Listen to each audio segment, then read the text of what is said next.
يعطيكم ألف عافية من مركزية شتورة البقاع. وعينا اليوم على سوق مطلوب فوق 40,000. كل العالم بدها دولار. وصل الطلب ببعض المناطق 40,400 40,450. لكن شو اللي صار؟ يلي صار يا اخوان، كل الناس اليوم راهنت على دخول بي او بي او الاو ام تي او احدى شركات المركزة الى السوق. امبارح ضخوا اشاعة انه بكرة نحن بالسوق، فجهزوا حالكم. نحن جهزنا اللبناني وضبضبناهم وبكرة فايتين على السوق. كل الناس امبارح بس سمعت بهيك خبرية راحت سكرت دولاراتها، وفي ناس اشترت فوق رصيدها كشف على اساس تبيع اليوم 41 ما بعرف شو. كتار اليوم شافوا دولارنا 41 و42. اللي صار اليوم ما دخل اي شركة على السوق، رغم انه اشتروا امبارح رجعوا اليوم ايضا تقلوا. في بعض الناس قالت لهم دولارك اليوم 41 و42 روحوا اشتروا. حتى ببعض الأصدقاء بعت لي في حدا قايل للناس اشتروا على 40,400 لأنه المسا دولارنا 41 500 للأسف. يعني على كل الأحوال، من بعد ما اتضح إنه ما في أي شركة للمركزة بالسوق، بدأوا يبيعوا كشفهم يلي اشتروه امبارح واليوم. طبعا عم نحكي صباحا في ناس اشترت مبالغ كبيرة تسليم المسا، وكل الأرقام اللي انشرت فوق 40 200 و300 حتى 400. لهيك يا اخوان بدأوا بالبيع على السكت وتدريجيا لما عرفوا انه ما في اي شركة بالسوق. كرمال هيك يا اخوان شفنا تخبط بالسوق، انخفاضا وارتفاعا. في ناس زمطت، في ناس باعت. طبعا الكبار لانه وهموا الناس كل ما ينطلب السوق انه فاتت شركة على السوق تركض الناس اللي باعوا هن نفسهم اللي باعوا يفوتوا يطلبوا. كرمال هيك يا اخوان كان في حالة خوف عند الناس، كان في حالة غش للناس ايضا للأسف. كل ما فاتوا يطلبوا يفكروا فاتت شركات المركزة على السوق، يفوتوا يطلبوا معهم ويحملوا يرجعوا يكبوهم بخسارة. هذا اللي صار اليوم. كل مين موجود على الجروبات بيعرف شو عم بحكي.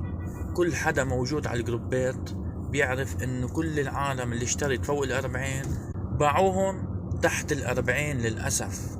في ناس اليوم تكبتت خسائر كبرى. على كل ضلينا طيلة النهار صعودا ونزولا.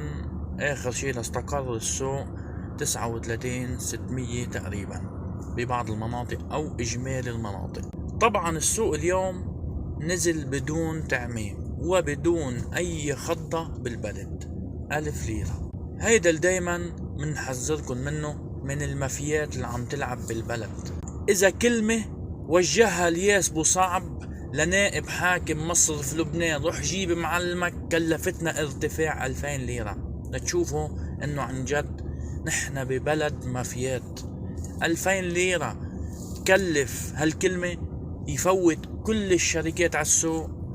على كل صار اللي صار اليوم نرد الجميل لرياض سلامة. هلا اليوم نبعث لكم اياها على التليجرام. ايضا تقدمت اليوم دعوة بحق غادة عون، فما حدا بيحب يزعل رياض سلامة. قالوا له تكرم عينك، زعلوا لنا اياك، نحن اليوم رح نزعلهم، رح نقدم دعوة بحق القاضية غادة عون. وهذا اللي صار اليوم للأسف عم نعيش هالحالة. كل ما رضوا رياض سلامة بينزلنا السوق، وكل ما زعلونا اياه بيطلعنا السوق. فإذا هيك عايشين نطلب من كل السياسيين بلبنان ومن كل حكام لبنان الله يرضى عليكم، ما بقى حدا يزعل رياض سلامة، ما بقى حدا يوجه له كلمة. على كل الأحوال هذا اللي صار اليوم بشكل عام وملخص عام. أما لوين رايحين؟ نحن بكرة أمام سيناريو تاني. هل رياض سلامة كمان ما رح يفوت بالسوق إرضاء للدعوة اللي تقدمت بحق القاضية غادة عون؟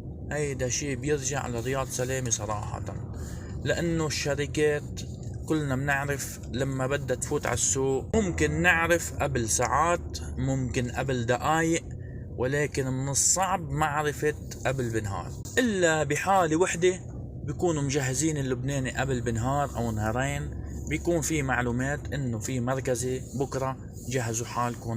طبعا ما عم نحكي نحنا عن فخ يلي صار امبارح وقالوا له نحن بكره بالسوق واوهموا الناس، لا، عم نحكي بشكل طبيعي ومعلومات مأكدة انه في مركزي. لهيك يا اخوان خلي بكره لبكره، بكره ببين معنا اذا ايضا ما فات المركزي سوقنا مكفي نزول ان شاء الله بدون اي تعميم وبدون اي خضة ايجابية بالبلد. مجرد ما يطلع يرجع رياض سلامة من السوق رجعنا اتجهنا نزول بسعر الصرف، لكن خلي بكرة لبكرة. اليوم نحن كنا معكم وتابعناكم لحظة بلحظة عبر التليجرام والواتساب. طبعا نحن عم نبعت لكل الناس اللي بتشتغل يومي، اغلب الناس صارت تقلنا انه نحن بنشتغل يومي، اذا في مجال تحط لنا توجهات السوق لو تقديريا، ما عم نقول 100%. فاستجابة للناس اللي بتشتغل يومي نحن ان شاء الله كل يوم رح نكون معكم ضمن النهار كرمال الناس تستفيد ان شاء الله يوميا بدون اي خسائر. يعني اليوم بلشنا ورح نكفي معكم يوميا، كل حدا بحب يزيد اللبناني تبعه، يعني اللي معه لبناني بحب يزيدون، نحن منحط تقديريا لوين توجهات السوق ضمن النهار من الصبح للمساء، ومنحدد ارقام تقريبيا، بنرجع منقول منا 100%، بالناقص 100 بالزايد 100، لكن تقديريا.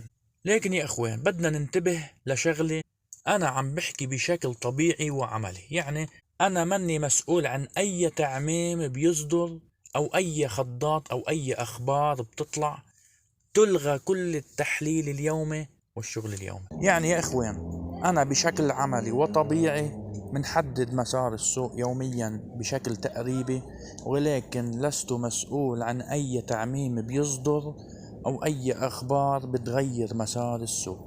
هاي نقطة انتهينا منها، وان شاء الله كل يوم رح نكون معكم من الصبح للمساء. نقطة اخيرة كرمال ما اطول عليكم، السوق غدار، انتبهوا بالشغل اليومي. عملت 100 200 نقطة 300 نقطة قول الحمد لله واشكر ربك، ما حدا يطمع. اليوم في عالم كانت بدها تبيع على 41 يا حرام الشوم باعوهن 39 300 39 400، مش حرام؟ مش طمع هيدا؟ وصلت الرزقة لعندك بتقول ما بدي؟ فانتبهوا يا اخوان، انتبهوا من الشغل اليومي، ما بده طمع، مجرد ما طمعت يعني خسرت، ما في مجال بهيك سوق. السوق غدار بيغدرك ب1000 ليرة احيانا مثل ما صار اليوم. اما بالنسبة للخبر اللي بعتنا لكم اياه اليوم عن رفع سقف السحوبات للافراد من $400 لل $1500 ابتداء من الشهر القادم، نحن بصراحة ما فينا ننفي الخبر او نأكد الخبر لنشوف بيان رسمي من مصرف لبنان. رح نتريث بهاي الخبر ليطلع بيان توضيحي ينفي صحة الخبر او يأكد صحة الخبر، واحد من اثنين. فهاي النقطة خلينا ننطر بيان من مصرف لبنان. واخيرا بحب طمن كل الناس الارقام اللي حطيناها بشهر تشرين تاني بعدها هي ذاتها ومأكدة ان شاء الله، لكن كتر التداول فيها، كتر التداول بالتعميم ورح يصدر تعميم ويلا بده ينزل السوق، صدقوني عم يأذينا. وحتى التعميم اللي مفبركة عم تأجل التعميم الرسمي. فأنا بفضل ما بقى حدا يكب تعميم مفبركة أو تعميم كاذبة، لأنه بكل صراحة عم تأجل التعميم الرسمي المفروض يطلع. التعميم جاهز، التعميم حاضر، ولكن ما بقى حدا يحكي فيه حاليا. وبتمنى من كل محبينا ما بقى حدا يحكي بقصة تعميم، بقصة نزلة، بقصة أخبار، بقصة خضة. انسوا هاي الأخبار، رح تشوفوها قدامكم وفجأة، وما حدا يستغرب إذا نمنا على شيء وفقنا على شيء تاني. هاي الجملة احفظوها منيح ويعطيكم ألف عافية.